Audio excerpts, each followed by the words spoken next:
नमस्कार, मेरा नाम सौरभ द्विवेदी है। ये ललन टॉप की मास्टर क्लास है जिसमें हम विद्वान प्रोफेसर्स को बुलाते हैं और किसी एक विषय पर स्टूडेंट बनकर अपनी सारी क्वेरीज उनके सामने रखते हैं, सीखने और सिखाने के सिलसिले को आगे बढ़ाते हैं।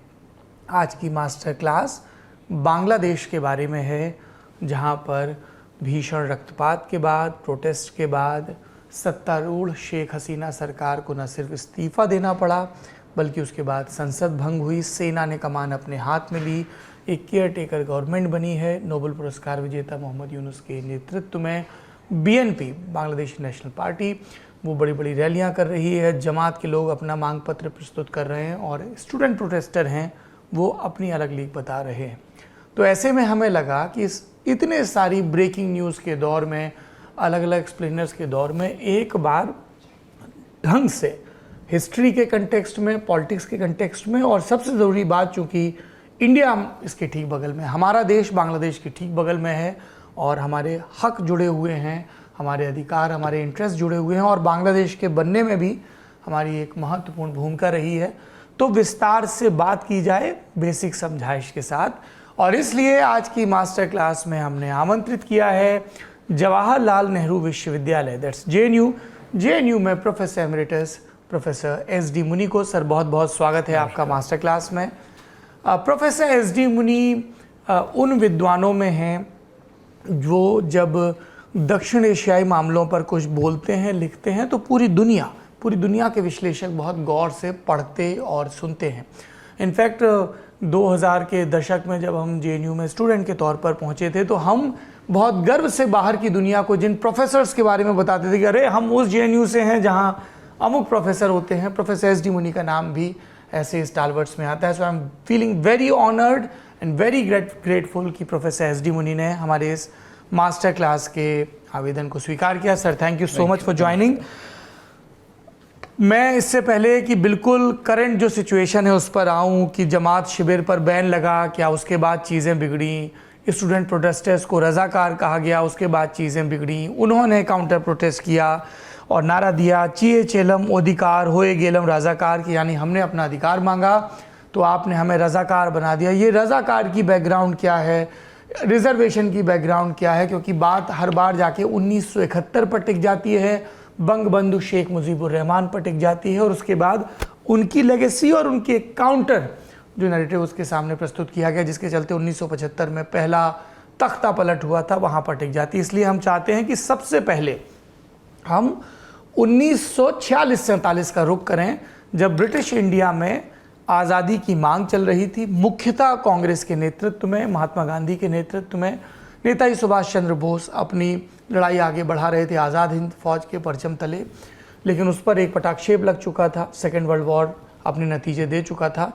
इन सब के बीच टू नेशन की थ्योरी होती है और पाकिस्तान एक अलग देश के तौर पर अपना हक हासिल करता है ब्रिटिश इंडिया से, जो दो हिस्सों में बढ़ता है, वेस्ट पाकिस्तान और ईस्ट पाकिस्तान, और यहीं से वो कॉम्प्लिकेशन शुरू हो जाते हैं जो बाद में बांग्लादेश बनते हैं। उस समय की ऐतिहासिक स्थिति क्या थी और अलग बांग्लादेश राज्य की मांग कैसे पनपी, इसमें भाषा की क्या भूमिका थी, सेना और दूसरी जगहों पर बांग्लादेशियों के अधिकारों की क्या भूमिका थी, और ये नेतृत्व किसके हाथों में चला? प्रोफेसर मुनी। देखिए, ये जो बैकग्राउंड है उसमें सबसे बड़ी बात यह है कि बंगाल का पार्टीशन किया गया जी, ईस्ट और वेस्ट बंगाल में, और वो अंग्रेज़ों के ज़माने से हुआ 1905। हाँ, उसमें जो बड़ी दिक्कत की बात थी वो एक तरह से आर्थिक पार्टीशन भी हुआ, क्योंकि जो ईस्ट बंगाल में थे वो लोग ज़्यादा ज़मीन से जुड़े हुए, और जो वेस्ट बंगाल में थे वो ज़मीन के अधिकारी थे, लैंड ओनर्स थे, और एक तरह से मन मुटाव था आर्थिक कारणों को लेकर। साथ में धर्म का भी नाम था उसमें। ये जो लैंडलॉर्ड्स थे वहाँ पर वो ज़्यादा हिंदू लोग थे, जो काम करने वाले हैं ज़मीन पे वो ज़्यादा मुस्लिम लोग थे, और धर्म और आर्थिक दृष्टिकोण से ये पार्टीशन हुआ वो ठीक नहीं हुआ। लेकिन जैसा हम लोग सभी जानते हैं कि अंग्रेज़ों ने डिवाइड एंड रूल को अपनाया था अपनी स्ट्रेटजी के तौर पर, और वही बात वेस्ट बंगाल में भी, ईस्ट बंगाल में भी वही फार्मूला चालू किया गया। जिसके नतीजे हम लोग बाद में देखते हैं। लेकिन एक बड़ा फ़र्क है सौरभ जी उसमें, वो फ़र्क ये है कि इस्लाम का जो कैरेक्टर था वो ईस्ट बंगाल में बहुत सेक्युलरी ओरिएंटेड था एक तरह से, अगर मैं कहूँ तो। उसकी वजह ये थी कि ये सॉफ्ट इस्लाम था। इसमें जो वेस्टर्न इंडिया के वेस्ट में जो इस्लामिक कंट्रीज़ हैं उनका रेडिकलिज़म, उनका फंडामेंटलिज़म कम हद तक था। मौलाना भासानी वहाँ बहुत बड़े लीडर थे, लेकिन एक्सट्रीमिज़म उधर नहीं था। तो ये बात भी हमको अपने ध्यान में रखनी चाहिए जो बाद में उभर कर आई। और इसीलिए जो जैसा आपने कहा बंगाल का जो आंदोलन शुरू हुआ बांग्लादेश का, वो भाषा के तौर पर हुआ।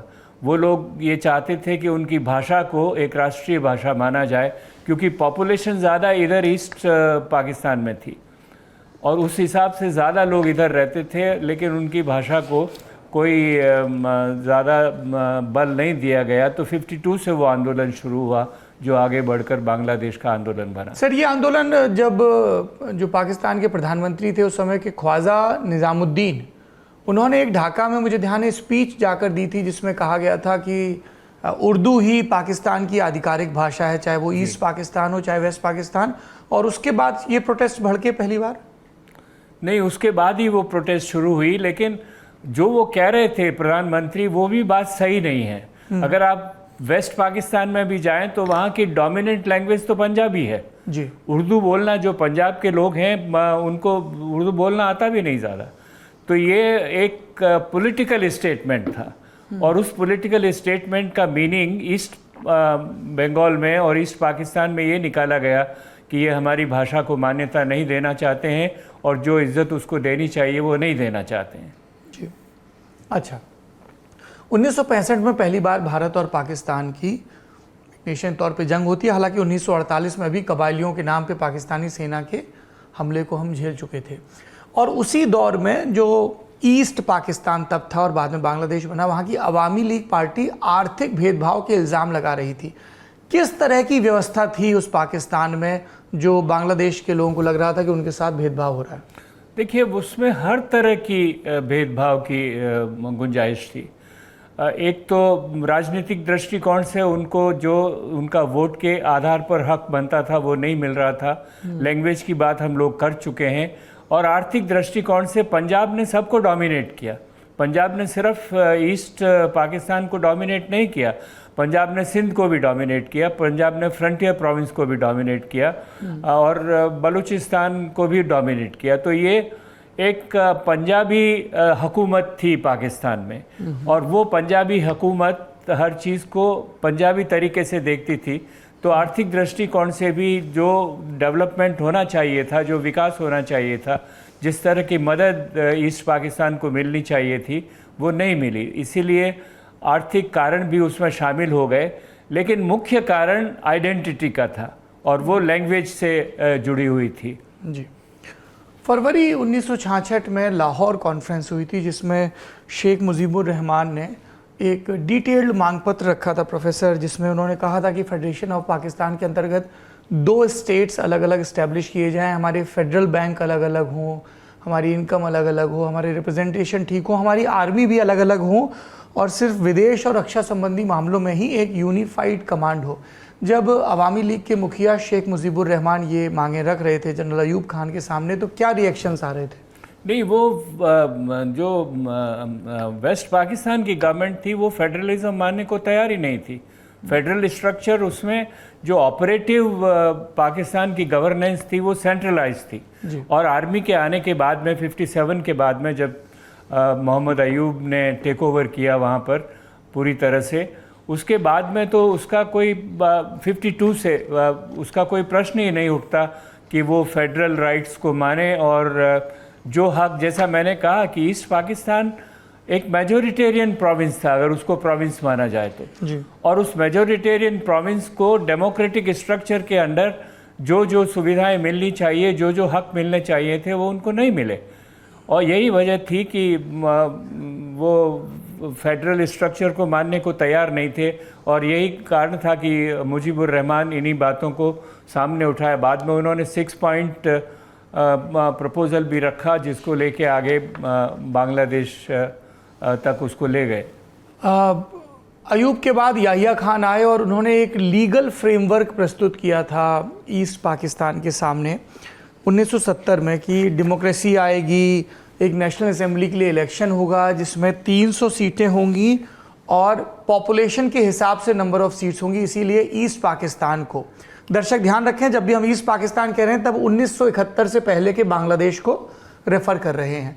उसे 162 सीटें दी जाएंगी और वेस्ट पाकिस्तान यानी जो अभी पाकिस्तान है उसको 138 सीटें दी जाएंगी। और हमें सर ये भी पता है कि प्रॉमिस ये भी किया गया था याहिया खान की तरफ से कि इस नेशनल असेंबली के इलेक्शन के 4 महीने के भीतर कॉन्स्टिट्यूशन बनेगा, लेकिन रिजल्ट आते हैं ईस्ट पाकिस्तान में अवामी लीग क्लीन स्वीप करती है, इसके बावजूद उन्हें सरकार बनाने का मौका भी नहीं मिलता है और टिक्का खां के नेतृत्व में, जिसे बुचर ऑफ बांग्लादेश कहा जाता है, वहाँ दमनकारी कार्रवाई शुरू होती है। बिल्कुल सही है ये बात, क्योंकि जब इलेक्शन हुए तो अवामी लीग ने स्वीप किया ईस्ट पाकिस्तान में और उनकी सीटें भुट्टो की पीपीपी की पार्टी से और जो वेस्ट पाकिस्तान की पार्टियां थी उन सब से ज़्यादा थी और उनको हक मिलना चाहिए था कि वो सरकार बनाए पाकिस्तान की।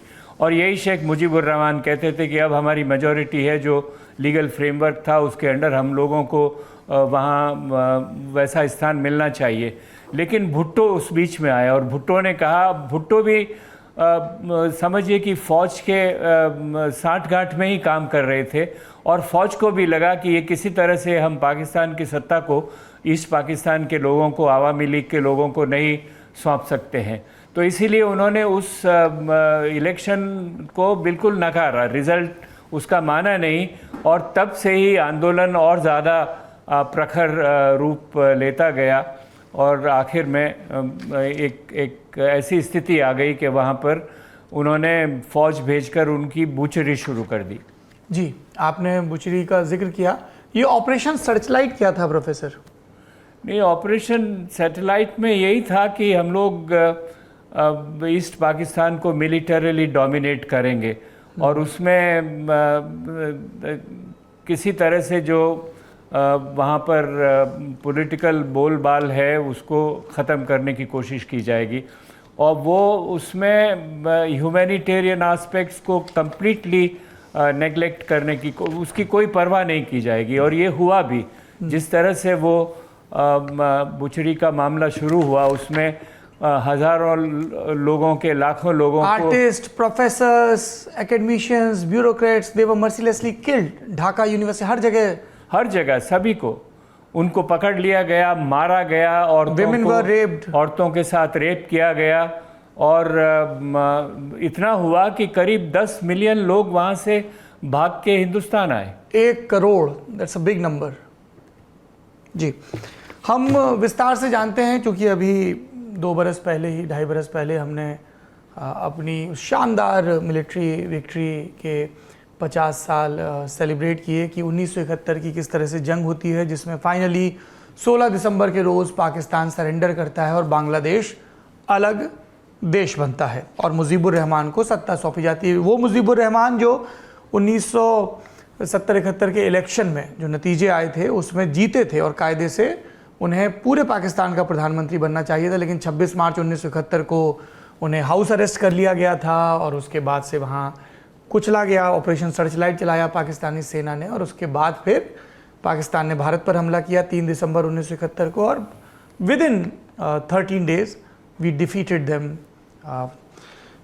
उसके बाद की कहानी क्या है? शेख मुजीबुर रहमान सत्ता में आते हैं 1971 में और 1975 में प्रोफेसर उन्हें मार दिया जाता है आर्मी के कुछ मझोली रैंक के अफसर और कुछ नेताओं की साठगांठ से। और मुझे ये एक डाइकोटमी दिखी, जब 15 अगस्त 1975 को मुजीबुर रहमान और उनकी पत्नी, बच्चे और फैमिली मेंबर मारे जाते हैं। 16 अगस्त की 2 सुर्खियां हैं मेरे सामने। लंदन टाइम्स लिखता है, if Sheikh Mujib is killed so tragically there was no need to emerge Bangladesh as a free country. लेकिन बांग्लादेश ऑब्जर्वर लिखता है उसी दिन, the killing of Sheikh Mujib was a historical necessity. क्या हुआ 71 से 75 के बीच में? देखिए, उस 71 से 75 के बीच में आने से पहले अगर आप इजाज़त दें तो सभी लोगों को ये भी जानने की ज़रूरत है कि जो 1971 का वॉर था वो हिंदुस्तान की एक बहुत बड़ी सफलता थी जी। वो इसलिए थी कि दुनिया की सारी शक्तियां हिंदुस्तान के उस वक़्त खिलाफ थी, भारत के खिलाफ थी। चीन भारत के खिलाफ था, अमेरिका भारत के खिलाफ था। अमेरिका और चीन की दोस्ती हो चुकी थी और लड़ाई वो मिलिटरीली, आपको याद होगा कि वो एंटरप्राइज जो उनका नेवल शिप फ्लोटिला है अमेरिकन, उसको लाके ये कोशिश करने लगे कि हिंदुस्तान को किसी न किसी तरह से दबाया जाए, बे ऑफ बंगाल में ले आया जाए उसको, हाँ, ताकि हम प्रेशर में आ जाए। और हिंदुस्तान को सिर्फ एक सोर्स से सपोर्ट था, वो सोवियत यूनियन की तरफ से। लेकिन सोवियत यूनियन की तरफ से जो सपोर्ट था वो भी कंडीशनल था। 10 दिसंबर के आसपास उन्होंने भी कहा कि आप जल्दी से वॉर को ख़त्म कीजिए, वरना हम लोग आपको यूनाइटेड नेशंस में बचा नहीं पाएंगे, जो भी रेजोल्यूशन पास होगा। तो उस हिसाब से जो लड़ाई लड़ी गई उसकी एक सबसे बड़ी बात ये थी कि फौजी दृष्टिकोण से हम शायद ढाका को नहीं ले पाते, लेकिन जनरल जैकब और मानेकशॉ की जो मिली जुली स्ट्रेटजी थी उसमें ये हुआ कि ढाका को घेर लिया जाए और वहाँ के जो लोग हैं, और एक तरह से जो उसके जनरल थे याह्या खान के द्वारा भेजे गए, वो खुद शराबी और womaniser. You are talking about general Tikka Khan? हाँ जी हाँ, बिल्कुल। और उसको ऐसी स्थिति थी कि उनको डराया गया कि देखिए अब आपको सरेंडर करना पड़ा, और तब वाकई उन्होंने सरेंडर किया। तो ये एक स्ट्रेटेजी का एस्पेक्ट था जो लोगों को समझने की ज़रूरत है, और अंतर्राष्ट्रीय वातावरण में जिस तरह से भारत खड़ा रहा उस समय बांग्लादेश के साथ में, उसको भी समझने की ज़रूरत है। अब 71 के बाद में जब बांग्लादेश स्वाधीन हो गया तो उसके रिकंस्ट्रक्शन में भारत ने बहुत बड़ा योगदान किया, लेकिन जो फौज वहाँ पे गई तो शेख मुजीबुर रहमान ने इंदिरा गांधी को जब विज़िट हुई उनकी मार्च में मेरा ख्याल है, तो उनको कहा गया कि देखिए आप फ़ौज को जल्दी से यहाँ से हटा लीजिए। तो उन्होंने फ़ौज को हटाया, और उसके बाद शेख मुजीब ने भी सेंट्रलाइज करने की कोशिश की। उन्होंने पार्टी ऐसी बनाई जिसमें ज़्यादा डिसिप्लिन के हिसाब से उसका कंट्रोल रहे। तो उसको कुछ लोगों ने उसका एतराज़ उठाया था और वहाँ पर कुछ न कुछ विरोध के लक्षण नज़र आए थे, लेकिन ऐसी कोई बड़ी बात नहीं थी। हम लोगों को पता लगा कि ये इसकी वजह से अंदर अशांति होने वाली है, और भारत की इंटेलिजेंस ने ये भी बताया कि शायद शेख मुजीबुर रहमान के ऊपर कोई ख़तरा होने वाला है।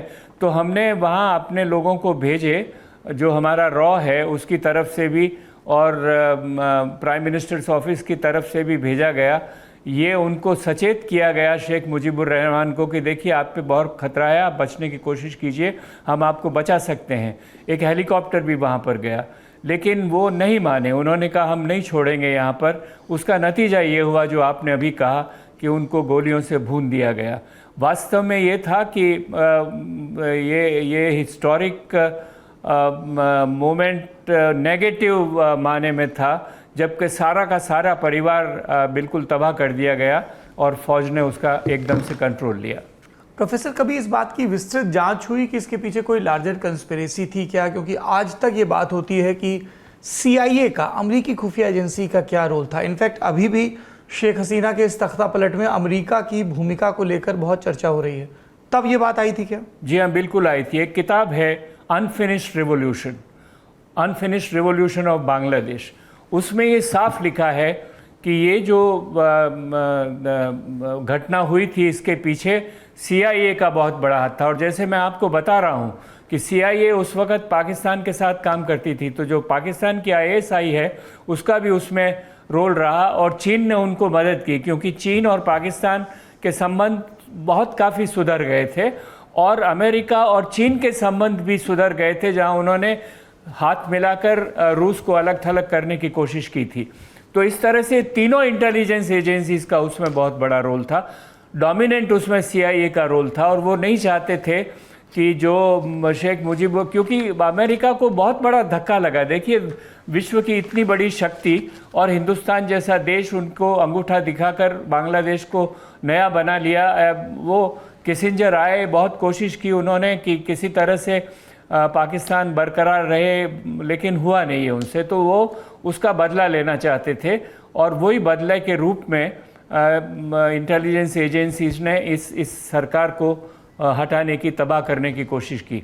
जब पॉलिटिकली वो पॉसिबल नहीं हुआ तो उसको हिंसा का साथ लिया गया। जी, तारीख हमें बताती है कि 15 अगस्त 1975 के रोज़ 2 army officer major Syed Farooq Rahman और मेजर खंडकर अब्दुल राशिद और नेता खोंडकर मुश्ताक अहमद, इन्होंने इस मिलिट्री कू को अंजाम दिया और उसके बाद मुश्ताक अहमद प्रेसिडेंट बन गया और मेजर जनरल ज़ियाउर रहमान, ये शेख हसीना की जो प्रतिद्वंदी हैं खालिदा जिया, उनके husband major general Ziaur Rahman का नाम याद रखिएगा, कई बार आएगा, ये नए आर्मी चीफ बनते हैं। लेकिन कुछ ही महीनों में दूसरा तख्ता पलट हो जाता है और ब्रिगेडियर खालिद मुशर्रफ आ जाते हैं। इसके पीछे क्या भूमिका थी? नहीं, इसके पीछे फ़ौज में आपसी तनाव था और ज़ियाउर रहमान को हटाने के लिए भी देखिए, फ़ौज जो वहाँ की है पाकिस्तान की ट्रेन की हुई फ़ौज थी और चीन की ट्रेन की हुई फ़ौज थी। मैंने चीन की डिफेंस एकेडमी में देखा है, करीब 80 बांग्लादेश के सोल्जर्स और ऑफिसर्स वहाँ पर ट्रेनिंग में आए हुए थे। तो इन दोनों का प्रभाव था वहाँ पर।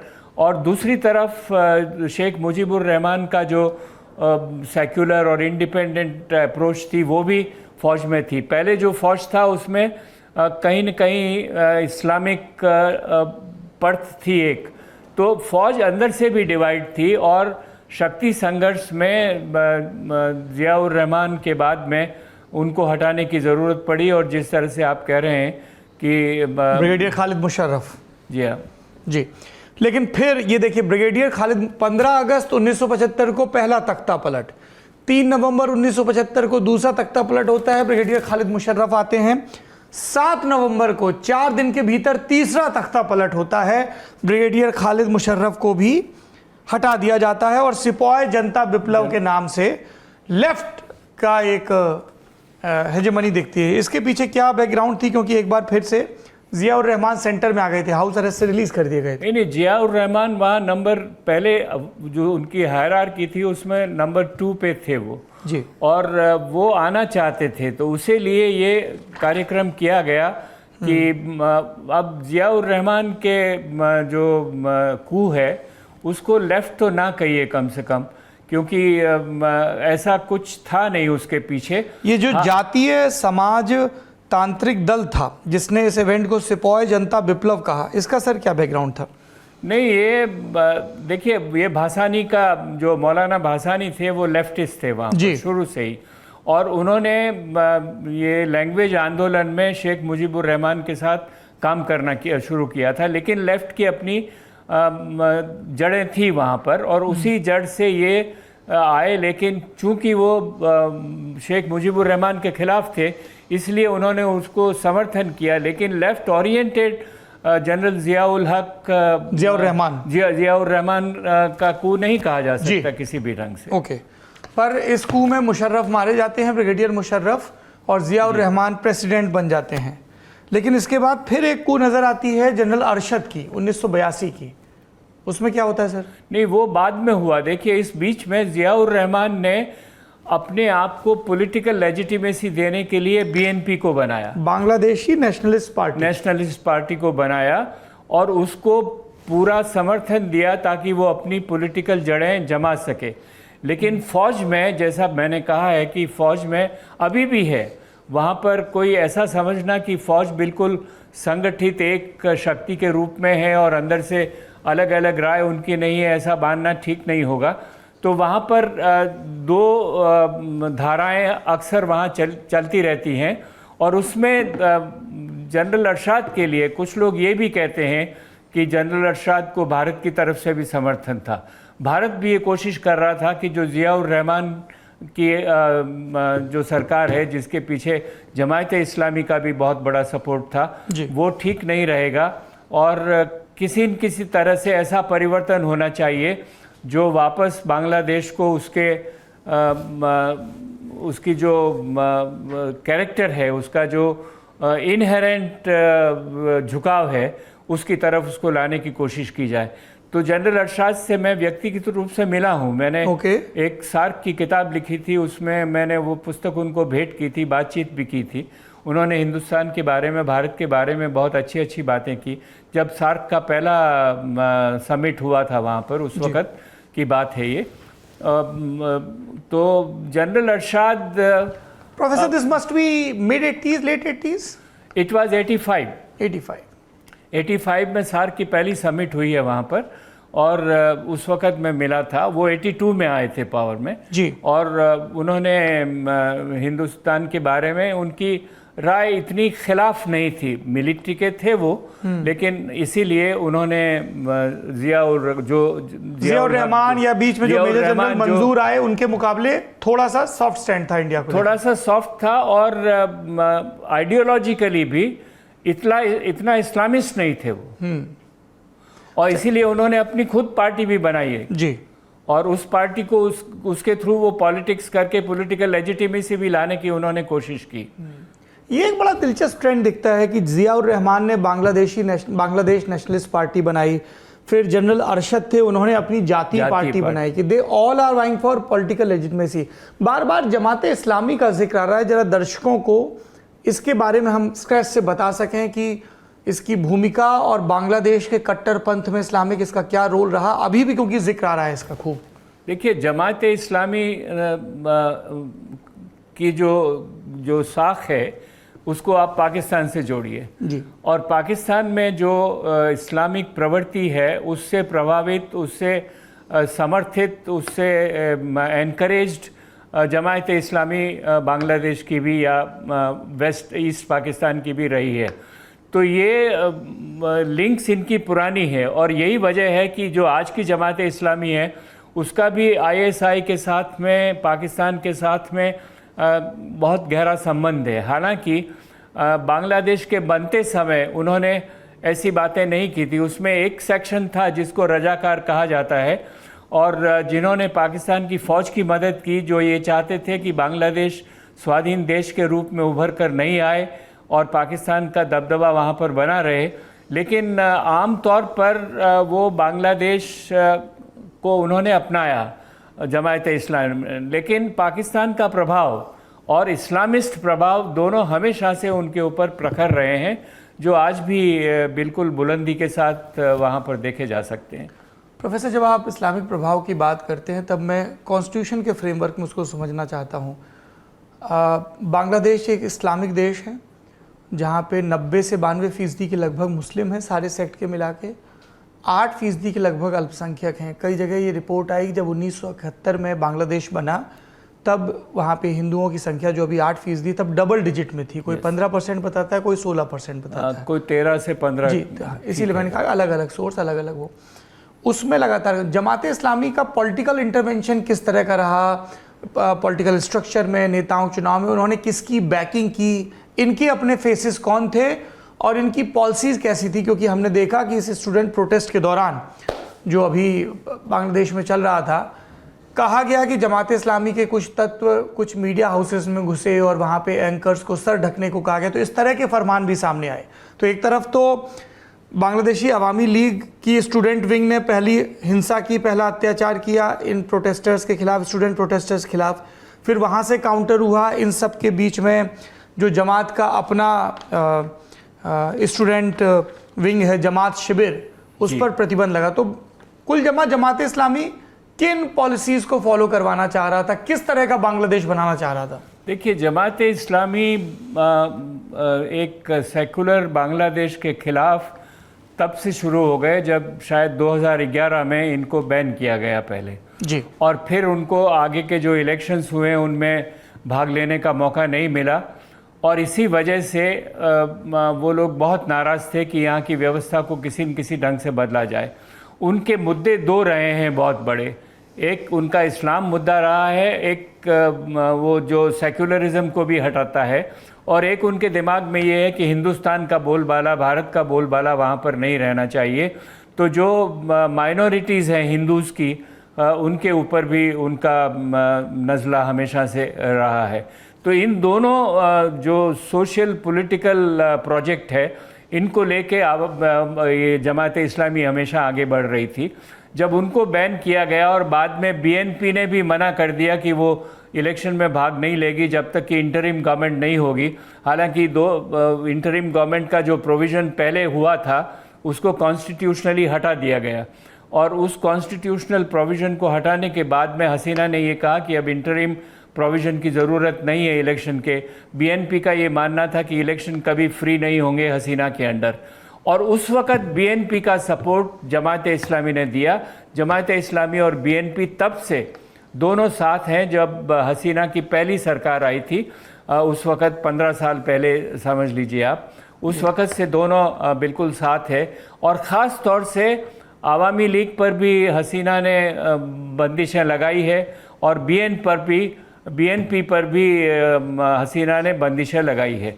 तो ये दोनों एक तरह से नेग्लेक्टेड और अपने आप को प्रोसिक्यूटेड पॉलिटिकल पावर्स के रूप में इकट्ठे हो गए और इनको ये लगा कि हसीना को किसी तरह से हटाना चाहिए। अब जो स्टूडेंट्स मूवमेंट था उसमें पहला जो उसका फेस था वो था कोटा के खिलाफ, रिजर्वेशंस के खिलाफ।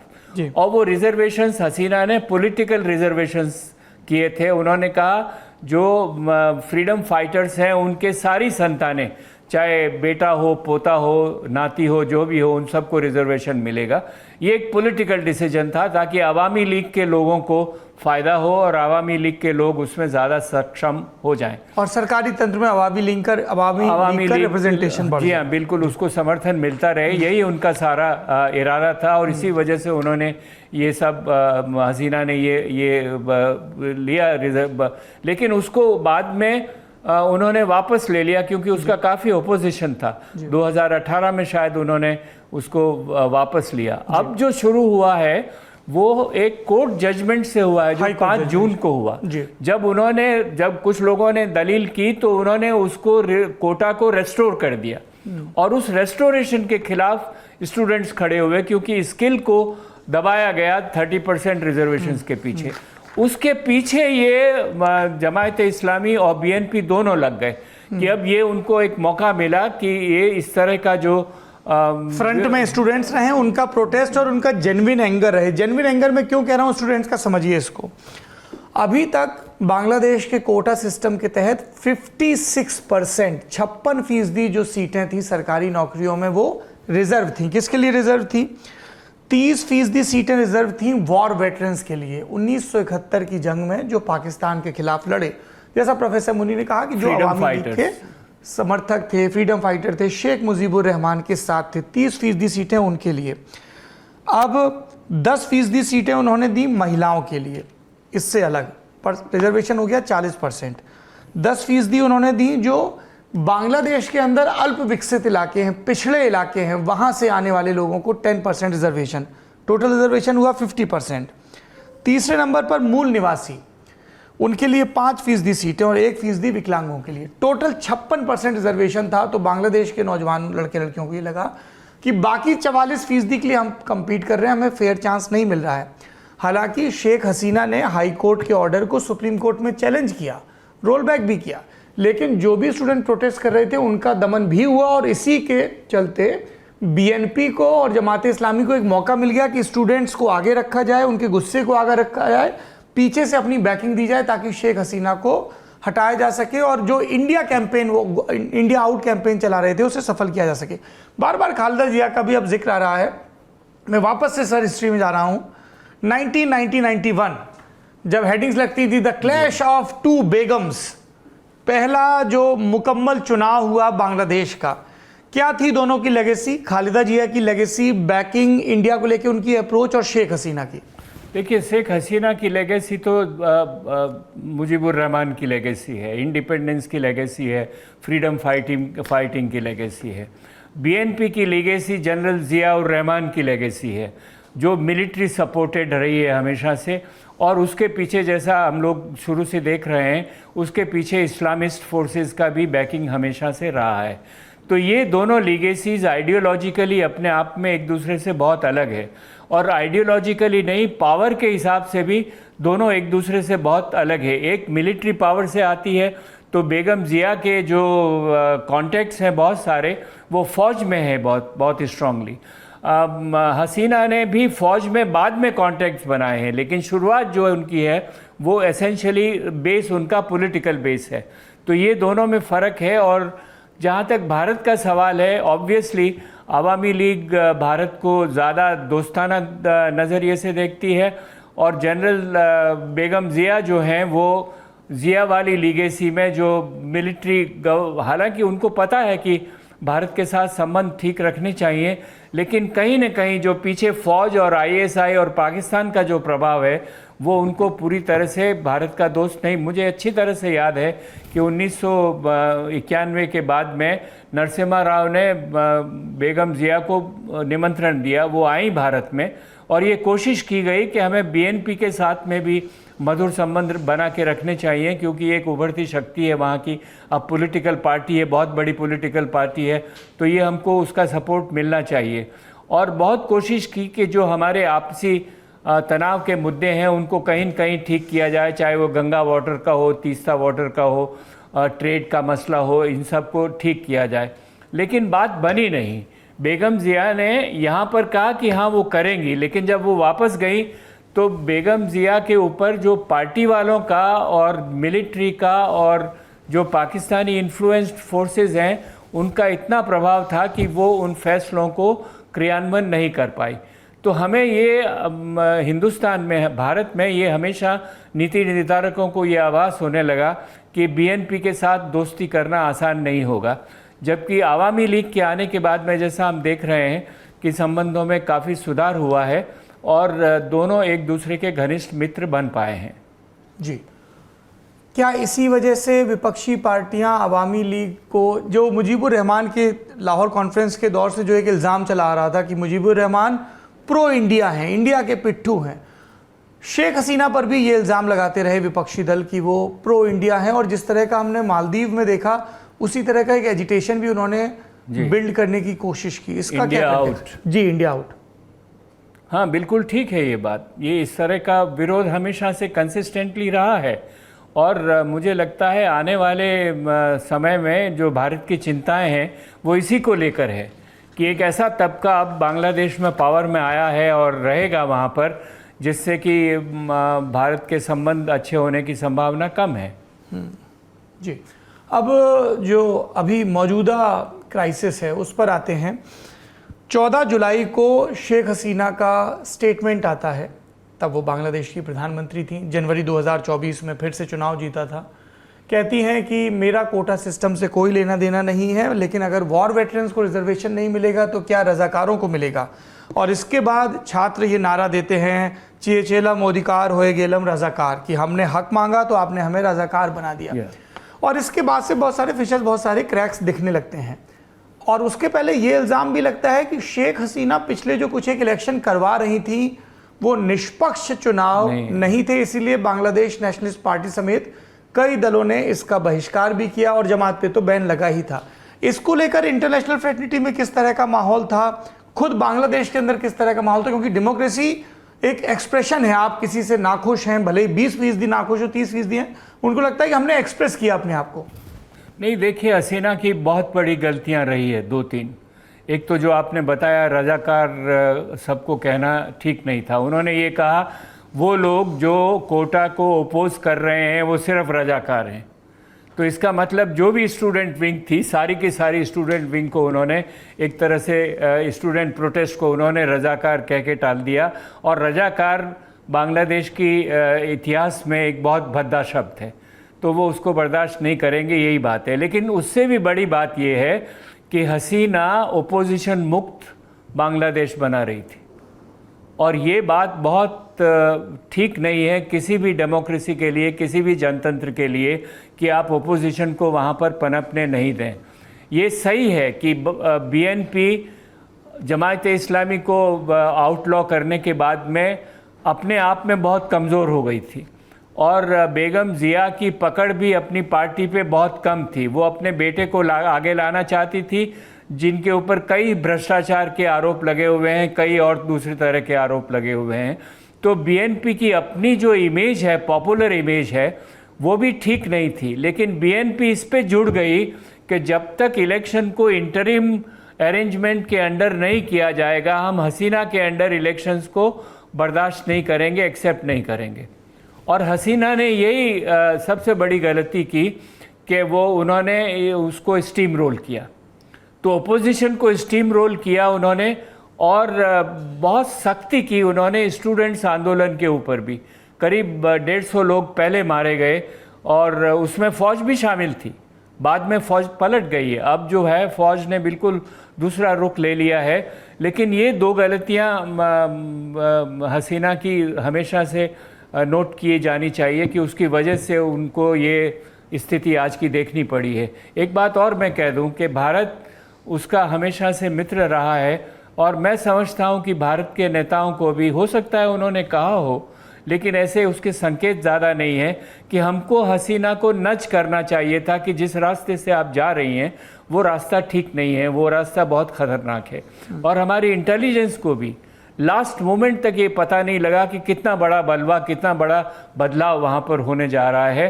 तो ये दोनों हमारी भी कहीं न कहीं ऐसी थोड़ी बहुत जिम्मेदारी थी कि हम हसीना को सही रास्ता, सही मुकाम नहीं दिखा पाए। जी प्रोफेसर, एक बार फिर से हिस्ट्री की गली, जब खालिदा जिया सत्ता में होती हैं तब शेख हसीना पर मुकदमे लद जाते हैं, जेल चली जाती हैं, हाउस अरेस्ट हो जाती हैं। शेख हसीना सत्ता में आती हैं तो खालिदा जिया उनके बेटे को, इन सबको करती हैं। ये बहुत फैमिली टसल भी हो गई थी क्या, apart from the ideological tussle? देखिए, ये मैं समझता हूँ दक्षिण एशिया की डेमोक्रेसीज़ का दुर्भाग्य है। जो आदमी शक्ति में आता है, पावर में रहता है, वो अपने ओपोनेंट्स को कहीं न कहीं क्रश करने की कोशिश करता है। और ये सिर्फ बांग्लादेश में सही नहीं है, ये मुझे लगता है लगभग सभी दक्षिण एशिया के देशों में आपको नज़र आएगा। म्यांमार की बात तो अलग है, वहाँ पर तो फौज आई हुई है। और ये प्रवृत्ति डेमोक्रेसी के लिए बिल्कुल लाभदायक नहीं है, बिल्कुल सार्थक नहीं है। तो ये बात बांग्लादेश में भी है, एक दूसरे पे लगा है। लेकिन कौन कितनी शक्ति से, देखिए बीएनपी ने भी इनको कंट्रोल करने की कोशिश की, लेकिन अवामी लीग उभर कर आई ना आफ्टर ऑल बीएनपी के बाद में। लेकिन अवामी लीग को पावर में आने के बाद में बीएनपी नहीं उभर पाई है, तो इसीलिए बीएनपी का फ्रस्ट्रेशन भी ज़्यादा है। और बीएनपी का जो मास सपोर्ट था, बेसिक सोशल सपोर्ट था, वो भी श्रिंक हुआ है, इसमें कोई दो राय नहीं है। लेकिन जो सख्ती हसीना ने की, वो उनके लिए एक मतलब चुनौती बन गई। प्रोफेसर, मेरी आखिरी क्वेरी आज की इस मास्टर क्लास की आपके साथ, भारत के लिए अब क्या चैलेंजेस हैं सामने? क्योंकि अगर जमाते इस्लामी जैसे कट्टरपंथी इस्लामिक तत्व सरकार में हावी होंगे, तब जाहिर सी बात है कि वो भारत विरोध के सेंटिमेंट को और भड़काएंगे। भारत और बांग्लादेश के ऐतिहासिक संबंध हैं, बांग्लादेश के बनने से लेके व्यापारिक संबंध है, हमने कई ट्रीटीज साइन की हैं, पोर्ट एक दूसरे के इस्तेमाल करने शुरू किए हैं, बस सेवा है, ट्रेन सेवा है, और एक बड़ा कल्चरल और हिस्टोरिकल बॉन्डिंग भी है सर। मतलब पाकिस्तान के साथ तो हमारे लगातार वॉर रहे, बांग्लादेश के साथ बस एक ये रहा कि जब भारत विरोधी सरकारें वहाँ पर आईं तो वो एक लॉन्चिंग पैड की तरह रहे, चाहे वो उल्फा के परेश बरुआ को मिलने वाला सपोर्ट हो या नॉर्थ ईस्ट के दूसरे स्टेट्स के जो मिलिटेंट ऑर्गेनाइजेशन है। तो हमारे लिए तो ये एक बहुत बड़ा कंसर्न हो गया है। मालदीव में एक एंटी इंडिया सेंटिमेंट वाली गवर्नमेंट है। नेपाल में केपी शर्मा ओली है, who is known to be close to China and anti India. Lipulekh का विवाद हो या दूसरे विवाद हो, उन्होंने पूरी अपनी पॉलिटिकल करेंसी उस पर बिल्ड की है। भूटान हम देख रहे हैं चीन के साथ ट्रीटीज़ की तरफ आगे बढ़ रहा है। म्यांमार में जुंटा है जो हिस्टोरिकली चीन के साथ ज़्यादा क्लोज है। पाकिस्तान के साथ हमारी अदावत जग जाहिर है, उस पर एक भी वाक्य और खर्च करने से कुछ घटेगा बढ़ेगा नहीं। और अब बांग्लादेश भी, जहाँ पे एक स्टेबल गवर्नमेंट थी। इनफैक्ट हम लोग ये चिंता करते थे, हम जब भी किसी टेक्सटाइल के कारोबारी से बात करते थे, कि पिछले 1.5 दशक में किस तरह से बांग्लादेश ने गारमेंट सेक्टर में अपनी मोनोपोली स्टैब्लिश की है और भारत के लेबर मार्केट को पछाड़ दिया है, और इसी की वजह से उनकी जीडीपी की ग्रोथ रेट भी भारत से ज़्यादा हो गई थी। तो वो तो हमारे लिए एक फाइनेंशियल चैलेंजर के तौर पर उभर रही थी, लेकिन अब चीज़ें पूरी तरह बदल गई। What are the challenges we are facing sir? देखिए, आपके प्रश्न के दो पहलू हैं और दोनों पे मैं थोड़ी बात करूंगा। पहला तो भारत का क्या रुख होना चाहिए, और दूसरा नेबरहुड पॉलिसी की बात आपने की है।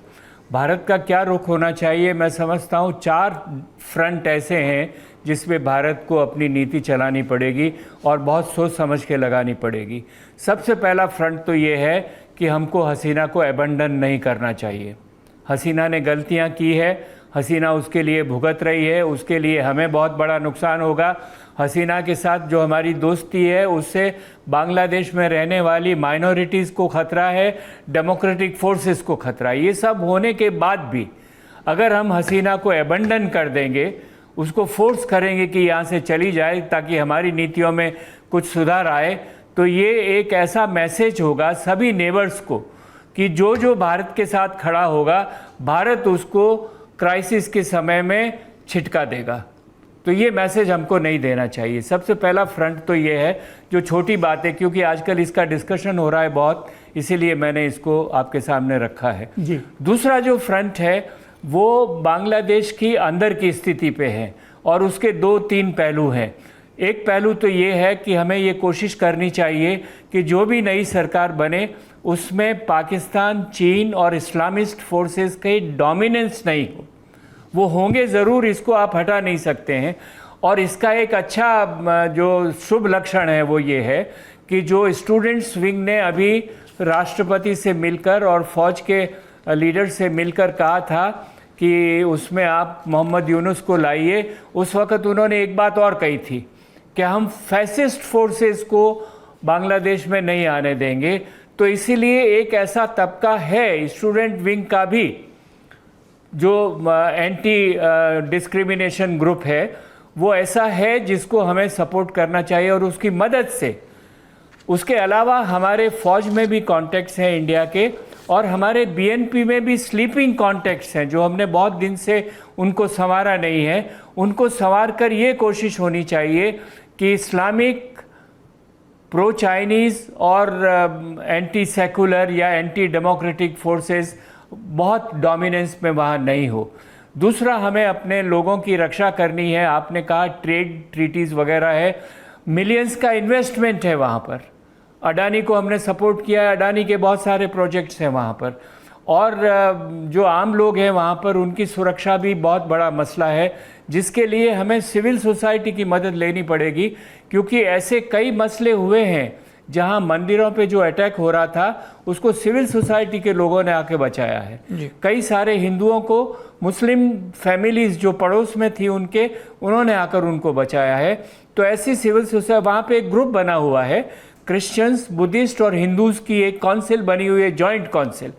तो ऐसे लोगों को हमें उभार के उनके थ्रू काम करना चाहिए और ये कोशिश करनी चाहिए कि जो हमारे वहाँ स्टेक्स हैं, चाहे वो कॉमर्शियल हो, चाहे इन्वेस्टमेंट के हों, फाइनेंशियल हो, चाहे स्ट्रेटेजिक हो, सिक्योरिटी के एग्रीमेंट्स हैं हमारे बहुत सारे बांग्लादेश के साथ में, और वहाँ के जो लोग रह रहे हैं उनका कहीं ना कहीं बचाव किया जाए। तो ये तीसरा मुद्दा हुआ। चौथा है बॉर्डर का। देखिए, बॉर्डर में आपको मैं याद दिलाऊं कि जब भुट्टो को हैंग किया गया था तो पीपल्स पार्टी के बहुत सारे लोग भारत में आके शरण लिए थे और मिसेस गांधी ने उनको शरण दिया था। और अभी वहाँ पर आवामी लीग के नेताओं को खदेड़ा जाएगा, वहाँ से आवामी लीग के सपोर्टर्स को खदेड़ा जाने ये कोशिश की जाएगी, और हो सकता है वो शरण लेने के लिए भारत में आए। जो हिंदू है वहाँ के, वो भी शरण लेने के लिए भारत में आएंगे। उसके लिए तो हमने CAA बना रखा है एक तरह से कि हम उसका प्रावधान रखेंगे, लेकिन जो दूसरे लोग आएंगे उनको भी बचाने की ज़रूरत है, उनको भी यहाँ लाकर शरण देने की ज़रूरत है, जब तक कि बांग्लादेश के हालात में सुधार नहीं हो। उसके अलावा बॉर्डर पे ये भी डर है कि जो हमारे नॉर्थ ईस्ट के एक्सट्रीमिस्ट हैं जो अभी दबे पड़े हैं, वो कहीं वापस बांग्लादेश जाकर अपनी जड़ें जमाने की कोशिश नहीं करे। इसलिए बॉर्डर को भी बहुत ध्यान से देखना पड़ेगा। तो ये 4 फ्रंट हैं जहाँ इंडिया की पॉलिसी को कंसंट्रेट करना चाहिए और बहुत सावधानी के साथ ये कोशिश करनी चाहिए कि भारत के हित जितने हो सकें वहाँ सुरक्षित रहें।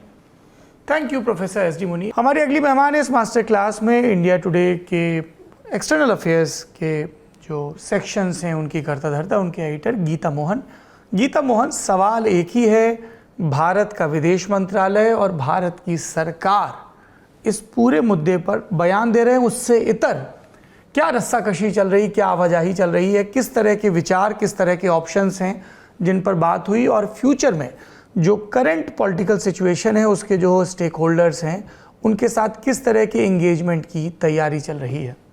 देखिए, भारत सरकार का जो सबसे पहला प्रायोरिटी था वो ये था कि शेख हसीना को एक सेफ जगह पहुंचाया जाए, क्योंकि चीज़ें बहुत जल्द बदलने लगी बांग्लादेश में। और जब ऐसा हुआ तो और जब मैसेजेस आए, कंटिन्यूसली मॉनिटर तो कर ही रहे थे, तो उनको निकालना ज़रूरी था। इसीलिए एक एयरफोर्स हेलीकॉप्टर से उनको बॉर्डर एरिया तक लेके आया गया। फिर वहाँ से एयरफोर्स के ही मिलिट्री एयरक्राफ्ट में उनको फिर नई दिल्ली यानी कि इंडिया, भारत लेके आए। परमानेंट सोल्यूशन नहीं है ये परमानेंट अरेंजमेंट नहीं हो सकता है, क्योंकि भारत के लिए बहुत ज़रूरी है कि वो बांग्लादेश के साथ रिश्ते बनाए रखे। लेकिन जो माहौल अभी बांग्लादेश में हो रखा है, वहाँ ऐसा लगता नहीं है कि आवामी लीग सरकार में, कंट्रोल में या पावर सेंटर, पावर स्ट्रक्चर में कहीं पे भी नज़र आ रही हैं। तो भारत को ऑपोजिशन के को एंगेज करना होगा। भारत को जो अभी इंटरिम गवर्नमेंट बन रहा है डॉक्टर यूनुस के अंडर, उनको एंगेज करने की ज़रूरत है। तो इस एंगेजमेंट में जो आप देखेंगे, अनटेनेबल हो जाएगा भारत को एक्सप्लेन करना कि वो ऐसे शख्स को, पॉलिटिकल लीडर है, लेकिन ऐसे पॉलिटिकल लीडर को कब तक शरण दे सकते हैं जब बांग्लादेश के लोग उनसे अकाउंटेबिलिटी मांग रहे हैं। तो देखना ये होगा कि कुछ दिनों में क्या, जब ये इंटरिम सरकार बन जाएगी तो क्या वो डिपोर्टेशन, एक्सट्रेडिशन की मांग करने लगेंगे, तब भारत क्या करेगा। तो परमानेंट अरेंजमेंट नहीं है। दो चीज़ें हो रही हैं यहाँ पर। एक है कि हसीना कैंप, यानी कि हसीना और उनके जो पॉलिटिकल लीडर्स हैं वो खुद कोशिश कर रहे हैं कोई ऐसे थर्ड कंट्री में जाने की जहाँ पर उनको शरण मिल सके। यूनाइटेड किंगडम ने अपने लॉज और इमिग्रेशन रूल्स और नॉर्म्स के तहत ये साफ कर दिया है कि अभी वो झिझक रहे हैं उनको शरण देने में। क्यों? क्योंकि ह्यूमन राइट्स के जो रिकॉर्ड थे शेख हसीना के कुछ सालों को अगर देखें, इन बीते सालों को, तो वो बहुत अच्छा नहीं था उनका रिकॉर्ड। इसी वजह से अभी लेबर की सरकार आ गई है यूनाइटेड किंगडम में, तो यूके ने मना कर दिया। फिनलैंड, बेल्जियम, कुछ लोग कह रहे हैं यूएई, ऐसे देश भी हैं जहां पर बातचीत चल रही है। लेकिन हसीना का जो पॉलिटिकल कैपिटल है वो ख़त्म हो गया है। तो भारत सरकार को कहीं ना कहीं ये दूसरा स्टेप कि यहाँ पर भारत सरकार को भी एक कदम उठाना होगा कि वो भी इन देशों से बात करे, और जो भी ऐसा देश है जो भारत की इस वक्त सुनने को तैयार हो और शेख हसीना को अपने कंट्री में जगह दे सके। तो न्यू दिल्ली कुछ चीज़ें कर रही हैं। एक, जो हाई कमीशन है वो बंद नहीं हुआ है, वो अभी भी फंक्शनल है। जो नॉन एसेंशियल स्टाफ था उनको निकाल दिया गया। जो एसेंशियल स्टाफ है वो वहाँ पर अभी भी इसलिए है क्योंकि काफ़ी सारे भारतीय अभी भी बांग्लादेश में हैं। बांग्लादेश भारत के लिए बहुत इंपॉर्टेंट है, इसलिए कंटिन्यूस मॉनिटरिंग हो रहा है। नेक्स्ट प्लान ऑफ एक्शन देख रहे हैं कि कैसे वो अगले जो इंटरिम गवर्नमेंट है उनको एंगेज करे, आर्मी को जिनके साथ वो लगातार एंगेज थे भी, और ऑपोजिशन जो काफ़ी एंटी इंडिया रेटरिक के साथ बांग्लादेश में वापस आ रहे हैं। तो इस एंटी इंडिया रेटरिक, इस एंटी इंडिया कैंपेन को कैसे कंटेन करे, कैसे उसको ख़त्म करे, ये उनका दूसरा बहुत इम्पॉर्टेंट प्लान ऑफ एक्शन रहेगा। और आखिरकार में बांग्लादेश के अलावा शेख हसीना भारत के लिए बहुत इम्पॉर्टेंट पार्टनर और बहुत इम्पॉर्टेंट दोस्त रही हैं, उनको कैसे रिहेबिलिटेट करे, ये भी भारत के लिए एक बहुत इम्पॉर्टेंट फोकस एरिया रहेगा। ये थी आज की मास्टर क्लास। ये पूरी चर्चा आपको कैसी लगी कमेंट बॉक्स में ज़रूर बताइए, और किन विषयों पर आप प्रोफेसर्स के साथ, जर्नलिस्ट के साथ मास्टर क्लास चाहते हैं ये भी सुझा सकते हैं। देखते रहिए लल्लन टॉप।